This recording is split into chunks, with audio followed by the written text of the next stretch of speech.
Assalamu alaikum warahmatullahi ta'ala wabarakatuhu. Yau za mu kawo muku bidiyo akan yadda ake ronin kati a koyarda.io. Wannan ya fi saurin yi ta cikin website ɗinsu ne ba ta application ba. Wannan abun zai amfane mu ƙwarai da gaske sosai especially masu yin arbitrage trading. Za mu koyar da ku yadda za ku yi deposit na katin ku zuwa duk exchange da kuke buƙata. Da farko za mu shiga wata browser da take wayan mutum, ko Phoenix ko Opera ko wace irin browser ce, especially Chrome. Wannan kuna ganin ta, za mu shiga. Daga mun shiga Chrome, idan muka yi searching koyarda.io, kun gani na saman nan, sai mu zaɓe shi mu shiga ta widget. Bayan mun shiga bringing in, sai mu shiga wato ainihin sign in. Kun kalli sign in a sama gashi nan, sai mu taɓa sign in. Daga mun taɓa sign in zai kawo mu rubuta wato ainihin number wayar mu wacce za a iya, number wayar mu wanda muka yi register na koyarda.io da ita. Sai mutum ya shiga, sai mutum ya sa, sai mu saka number wayar mu. Kamar yadda kuka gani haka, na sa number waya na rufe ta da wani jan abu. Sai mutum ya taɓa wajen get code ɗin nan, get code gashi nan a ƙasi. Bayan mun shiga get code ɗin nan da kuke gani, za a turo mana wato verification code ta cikin number wayar mu da muke amfani da ita. Gashi nan sun turo mu nawa. Da wuri ake saka wannan verification code ɗin da kuke gani, ba haka ba zai yi expire. Bayan mun saka shi, za ta wuce haka, sai mutum zai iso zuwa nan, sai mutum ya sa, sai mu shiga top up. Wannan top up ɗin da muke gani, da farko za mu zaɓi wani coin za mu siya. Ga coins ɗin da mutum zai iya deposit da su. Akwai Bitcoin, akwai Ethereum, akwai BAT, akwai USDT, akwai Algo, akwai Tron. So misali za mu yi deposit na Bitcoin ne, ko kuma Tron. Misali za mu yi deposit da Tron. Bari ku ga Tron, wannan kenan. Idan muka shiga, za mu taɓa shi, sai mu shiga top up. Bayan mun shigo, zai kawo mu nan wajen, sai mu zaɓi currency. Nan wajen kenan da kuke gani nan. Wasu sukan amfani da GBP ko Euro ko MYR ko kalolin kuɗaɗe currency da yawa, amma gaskiya amfani da USD ya fi sauƙi, ya fi sauƙin calculation. Idan mutum ya taɓa wajen, zai gani ga sauran kuɗaɗe nan, amma amfani da USD ɗin ya fi. Sai mutum ya danna, misali katinka yana yin $100 ne a wata, yana international payment $100 ne a wata. Mutum sai ya rubuta 100.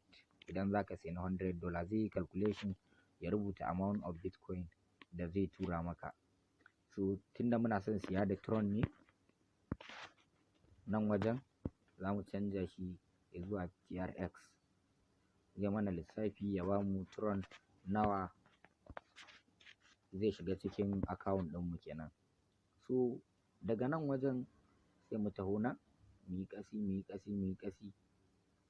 ƙasi, sai mu saka card number, wato nambobin katin mu na ATM. Nan wajen da kuke gani, za mu saka nambobin katin mu, mu sassaka haka. Bayan mun gama sawa,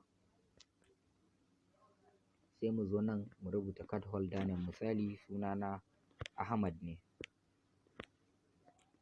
Idan ka saka, sai ka zo nan ka rubuta ranar expiring katin. Misali ranar 5 ne 2024. Sai mu saka nambobin bayan katin, wato CVV, wasu nambobi ƙwaya 3. Misali haka suke. So bayan mun yi wannan, sai mu yi gaba.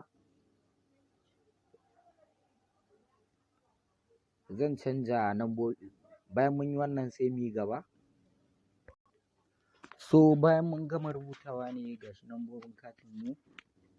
Bayan mun gama rubuta shi, kuna gani gashi nan wajen mun sa nambobin katin mu. Sai nan card holder name mun rubuta, sai nan ranar da zai expire, sai mu tafi wajen nan da muka yi cycling nan, wato add card. Nan ne step na gaba da zamu yi. So bayan mun yi adding zai kawo mu nan wajen da kuke gani, zai kawo mu wannan waje. Daga ya kawo mu wannan waje, so gashi nan zai rubuta mana za mu siyi abu. So immediately za a tura saƙo zuwa lambar account ɗinmu, sai mu ɗauko lambar account, sai mu ɗauko immediately za a tura saƙo zuwa lambar wayar mu da muke jin alert, sai mu ɗauko code ɗin mu rubuta a nan, sai mu rubuta a nan. Misali code ɗin suna haka ne, sai mu danna submit.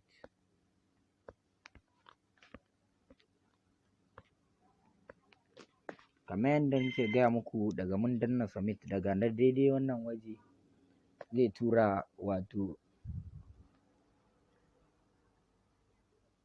daga mun danna submit daga daidai wannan waje zai tura Tron zuwa ainihin can zuwa wallet ɗin. Misali mun ɗauko shi a Binance, mun ɗauko address ɗin a Binance ne, zai kai mana shi zuwa Binance. Kar ku manta ku danna subscribe a wannan channel namu, sannan ku danna alaman ƙararrawa. Yawwa, za ku ga an tura muku Tron a can, daga can ne za ka siyar Tron ɗinka ka je P2P ka siyar, wanda mun koya muku yadda ake siyarwa ta P2P. Idan kun duba wannan channel namu za ku kalli yadda ake siyar da abu ta P2P. Haka idan za ka tura shi zuwa bundle ne ko za ka tura zuwa KuCoin, duk za ka iya ɗaukowa address ɗin Tron ɗinka daga ko ina ne, ko ka ɗauko address ɗin Bitcoin ɗinka ka saka a ciki. Da sun tambaye ka address, suna nufin wallet address na wancan exchange, daga mutum ya ɗauko ya saka shi kenan. Daga nan daidai wannan waje da muke gaya muku, kuna saka shi zai tafi successful. Wannan shine yanda ake amfani a taƙaice, yanda ake amfani da Mercurio.io.